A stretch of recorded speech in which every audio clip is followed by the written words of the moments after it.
যে কাজ যুক্তি দিয়ে বোঝানো যায় না কিংবা যে কাজ আশ্চর্যজনকভাবে ঘটে যায় তাকে আমরা বলি ভুতুড়ে কাণ্ড। আবার ভূতেরা নিজে যে কাজ করে তাকে তো ভুতুড়ে কাণ্ড বলেই। আমাদের পরিবারে এমনই এক ভুতুড়ে কাণ্ড ঘটেছিল। পরীক্ষা দিয়ে মামার বাড়ি বেড়াতে গেছি। দিদিমা আর মামাদের আদরের সঙ্গে প্রচুর আম জাম জামরুল খাচ্ছি।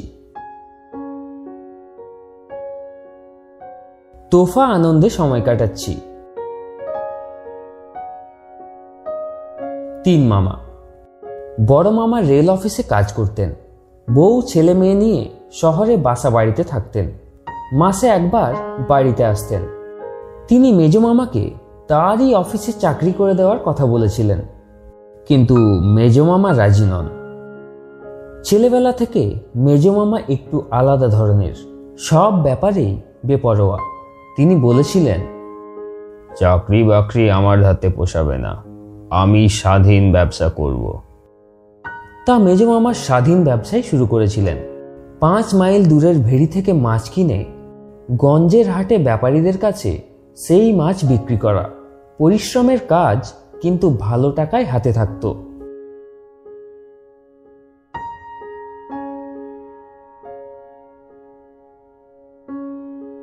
ছোট মামা কিছু করত না।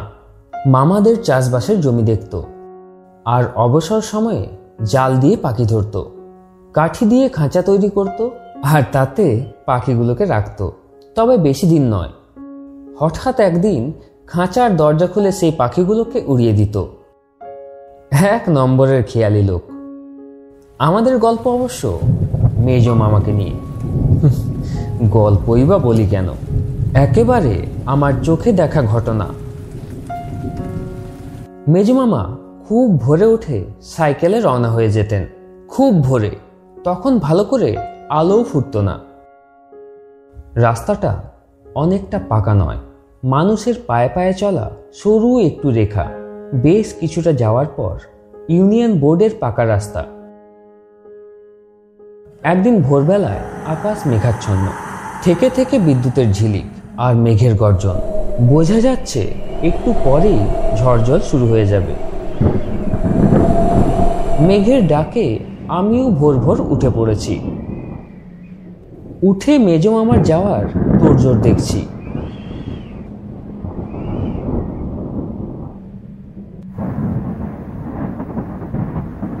দিদিমা বললেন, ওরে, এই আবহাওয়ায় আজ না হয় নাই বেরোলি?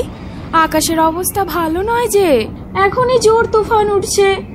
ঝড়কে দিদিমা তুফান বলতেন। মেজ মামা হাসলেন। তাহলে তো বর্ষাকালে বাড়ির বাইরেই যাওয়া যাবে না।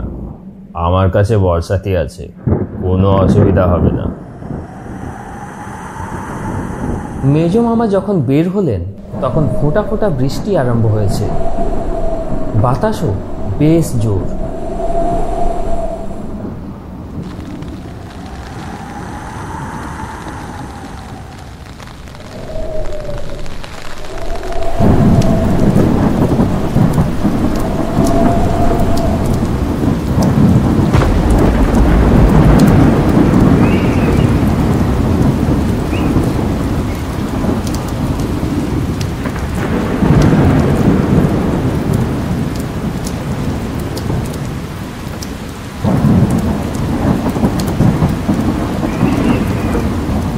আধ ঘন্টার মধ্যে দারুণ ঝড় উঠল।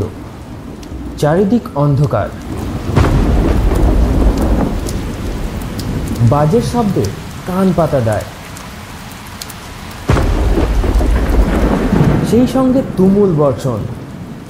এধারে ওধারে বড় বড় গাছ মরমর করে ভেঙে পড়ল, কি বাড়ির চালা উড়ে গেল। ধসে পড়ল মাটির দেয়াল। দিদিমার কথাই ঠিক, তুফানই বটে। আমি জানলার ধারে চুপচাপ বসে প্রকৃতির এই তাণ্ডব দেখছি। একটু পরে দিদিমা এসে আমার পাশে বসলেন। বসেই আক্ষেপ করতে লাগলেন, এই দুর্যোগে বাড়ির কুকুর বেড়াল বাইরে বের হয় না, আর এত বারণ করা সত্ত্বেও ছেলেটা রাস্তায় বের হলো রে। সত্যিই চিন্তার কথা। এই ঝড় জলে বর্ষাতি আর মেজো মামাকে কতটুকু বাঁচাতে পারবে। হাওয়ার দাপটে সাইকেল চালানোই মুশকিল। সাইকেল থেকে নেবে যে কোনো গাছের আশ্রয় নেবে তাও তো নিরাপদ নয়। মাথার ওপর গাছের ডাল ভেঙে পড়লেই হলো।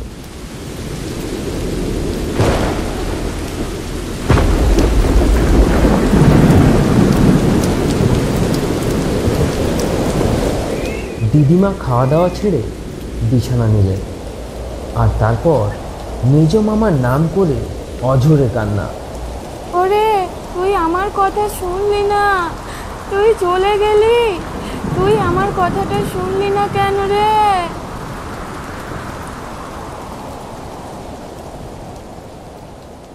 সেই মেজো মামা ফিরলেন রাত 8টা নাগাদ। সাইকেল নেই, হেঁটেই এসেছেন। হাঁটু পর্যন্ত কাদা, পরনের জামা কাপড় ছিন্ন ভিন্ন। বর্ষাতির কোনো খোঁজ নেই।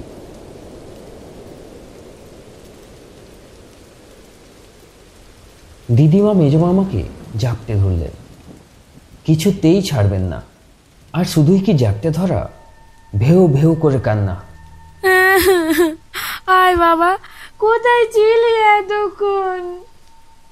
মেজো মামা বিরক্ত হয়ে বললেন, ছাড়ো, আরে জাপটে জাপটি আমার ভালো লাগে না। কি হচ্ছে?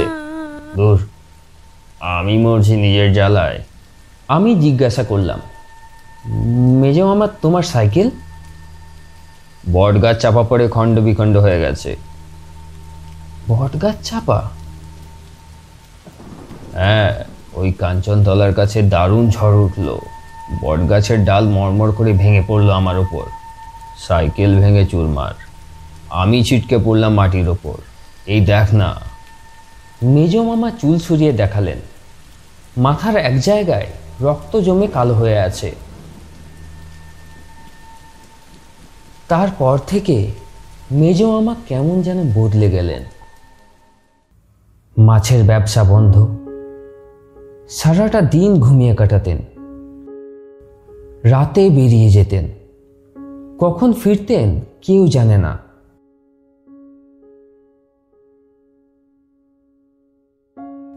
দিদিমা অনেক বলতেন, কিন্তু মেজো মামা নির্বিকার।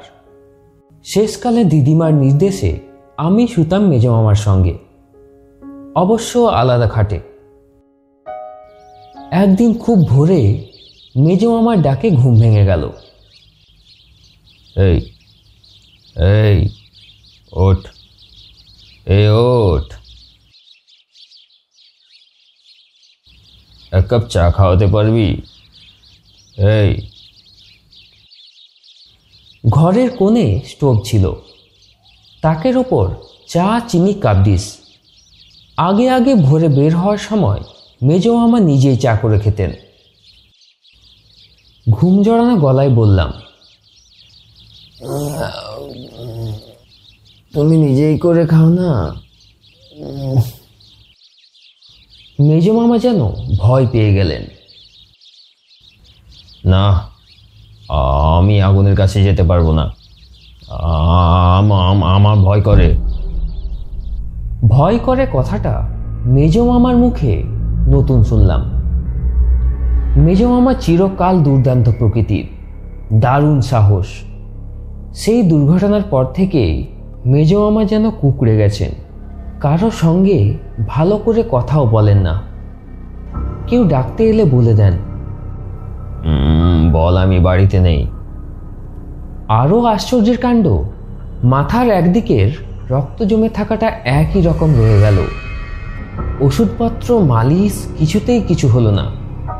অগত্যা উঠে চা তৈরি করে দিলাম, নিজেও খেলাম 1 কাপ। আরেক রাতে এমন এক ব্যাপার ঘটল, তাতে একটু ভয়ই পেয়ে গেলাম। কদিন গুমোট গরম পড়েছে। হাত পাখা নেড়ে নেড়ে পরিশ্রান্ত হয়ে পড়েছি। কিছুতেই ঘুম আসছে না। বিছানায় এপাশ ওপাশ করছি। বহু কষ্টে যাও বা একটু ঘুম এলো, সেটা প্যাঁচার কর্কশ আওয়াজে ভেঙে গেল। ভয় পেয়ে উঠে বসলাম। জানালা দিয়ে ঘরের মধ্যে চাঁদের আলো এসে পড়েছে। কোথাও একটুও অন্ধকার নেই। মেজো মামার দিকে চোখ ফিরিয়েই চমকে উঠলাম। আমার মামার বাড়ির সবাই বেশ বেটে, মেজো মামা আবার সবচেয়ে বেটে। সেই মেজো মামাকে দেখলাম। বিরাট চেহারা, দেহ খাটের বাইরে গিয়ে পড়েছে। দুটো চোখ রোগড়ে নিয়ে আবার দেখলাম একই দৃশ্য। খাট থেকে নেমে পালাবার চেষ্টা করতেই দৃশ্য বদলে গেল। মেজো মামা যেন নিজের সাইজে ফিরে এলেন। মনকে বোঝালাম, ঘুম চোখে নিশ্চয়ই ভুল দেখেছি, না হলে এমন ভুল হতে পারে। একথা কাউকে কোনোদিন বলিনি, জানি কেউ বিশ্বাস করবে না। কিন্তু এরপর যা ঘটল তাতে আমি রীতিমতো ঘাবড়ে গেলাম। এক রাতে হঠাৎ ঘুম ভেঙে দেখি মেজো মামা বিছানায় নেই। ভাবলাম প্রাকৃতিক প্রয়োজনে বাইরে গেছেন, এখনই ফিরবেন। কিন্তু অনেকক্ষণ কেটে গেল, মেজো মামা ফিরলেন না। উঠে পড়লাম। জানালা দিয়ে বাইরে চোখ ফিরিয়ে বুকের রক্ত হিম হয়ে গেল। মেজো মামা রোয়াকে বসে আছেন, জানলার দিকে পিছন ফিরে। একটু দূরে গোটা কয়েক গাছ পার হয়ে একটা জাম গাছে ছোট মামা জাল পেতে রেখেছে পাখি ধরবার জন্য। জালের এক জায়গায় ফুটো ছিল, ছোট মামা বোধহয় লক্ষ্যই করেনি। সেই ফুটো দিয়ে আটকে থাকা পাখিগুলো ফুরুত ফুরুত করে বেরিয়ে যাচ্ছে। মেজো মামা বসে বসেই হাত বাড়ালেন। কি বিরাট হাত! রোয়াক থেকে জাম গাছটার দূরত্ব কমপক্ষে 30 গজ তো হবেই। হাতটা সোজা গাছের উপরে চলে গেল। যেখানে জালের ফুটো সেখানে মেজো মামা আঙুল দিয়ে জালে গিঁট বেঁধে দিলেন। পাখিদের পালানো বন্ধ হলো। আমি বুকের ওপর হাত চেপেও দুপ দুপ শব্দ বন্ধ করতে পারলাম না। মনে হলো এক্ষুনি অজ্ঞান হয়ে যাব। কোনো রকমে কাঁপতে কাঁপতে খাটের উপরে শুয়ে পড়লাম। কখন ঘুমিয়ে পড়েছি জানি না। ভোরে উঠে দেখি মেজো মামা খাটে শুয়ে অঘোরে ঘুমোচ্ছেন। আশ্চর্য কাণ্ড! দরজা ভেতর থেকে বন্ধ। কাল রাতে মেজো মামা যখন রোয়াকে বসে তখন লক্ষ্য করেছি দরজায় ছিটকিনি। তাহলে মেজো মামা বাইরে গেলেন কি করে? বন্ধ দরজা দিয়ে ঘরের মধ্যেই বা কি করে ঢুকলেন?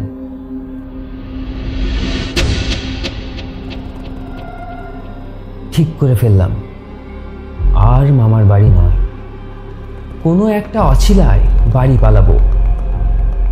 এটাও কি চোখের ভুল? দুবার এরকম চোখের ভুল? এটা হতে পারে কখনো? খুব শীঘ্রই আসতে চলেছে দ্বিতীয় পর্ব। প্রথম পর্বটা তোমাদের কেমন লাগলো অবশ্যই জানাবে। লাইক, শেয়ার এবং সাবস্ক্রাইব করতে ভুলবে না।